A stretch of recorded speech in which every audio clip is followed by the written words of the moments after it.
പൊന്നിൻ കഥ തെരിച്ചാൽ പൊന്നെ തൊട്ടാൽ കൊള്ളും കഥ.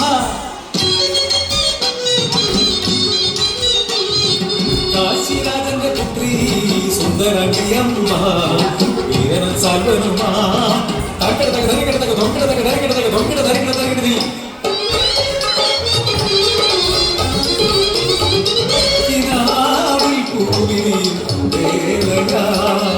സ്വയംവര കന്യ സോദരിമാർക്കൊപ്പം അമ്പയത്തി സാമന മനസ്സിൽ നിറച്ചെത്തി സദയാകെ നടത്തി നൊടിയിടയിൽ ഭീഷ്മ സോദരിമാർക്കൊപ്പം അമ്പയെ കരത്തടിച്ചു രഥത്തിലേക്ക് എതിർത്ത സാമന നിഷ്പ്രഭനാക്കി അത്തിനപുരത്തേക്ക് വാങ്ങിപ്പോയി.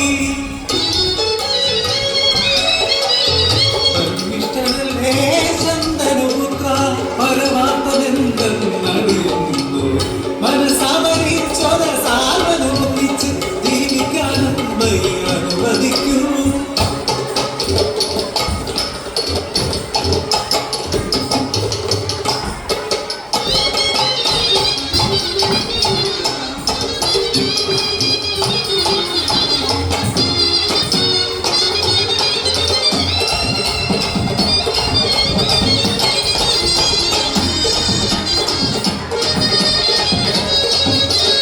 ആയിരം മോഹങ്ങളുള്ളിൽ കയറി സാഗന്റെ കൊട്ടാരമെത്തിയമ്മ പ്രിയന്റെ വാക്കു കേട്ടു എത്തിയമ്മ. സ്വയംവരവേദിയിൽ കൈക്കു പിടിച്ചപ്പോൾ ഭീഷ്മരൻ മതിയായി തീർന്നുവെന്നോ അതിനാലമ്മ സാഗന ഭക്തിയാവാൻ ചേരില്ലെന്നോ.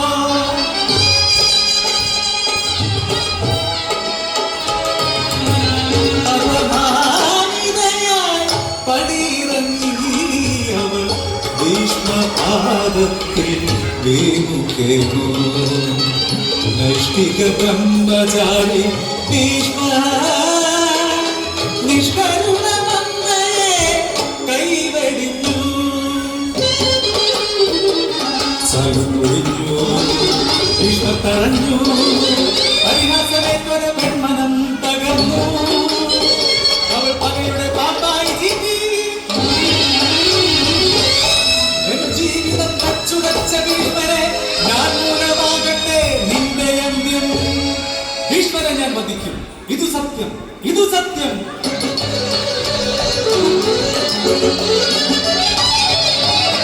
ൂടില്ലാതെ ഉറക്കമില്ലാതെ ജനമൂടി കെട്ടി ചിതകുത്തുകൂടി കഠിനത വച്ചു ചെയ്തു. ശശിധരൻ കനിഞ്ഞു അമ്പയിൽ ചികഞ്ഞായി പുനർഗണിച്ചു. അവൾ ഭീഷ്മരെ വധിക്കുവാൻ കാത്തിരുന്നു. അധിഘോരമാം കുരുക്ഷേത്രാങ്കണത്തിൽ കാവർണം തെളിക്കും തോരഘത്തിൽ മധ്യപാണ്ഡവനു മുന്നിൽ അവൾ നിന്നു. ശരമാരി ചൊരിഞ്ഞു. ഭീഷ്മർ തൻ വീഴ്ച കണ്ണിറയെ കണ്ട് ടിക്കറ്റും പൊട്ടിമാറാത്തു ചിരിച്ചു. സ്വപ്നങ്ങൾ തകർന്നോരമ്പ എന്നായാണാശി കണ്ടിയാൽ ഉഗ്രപ്രതി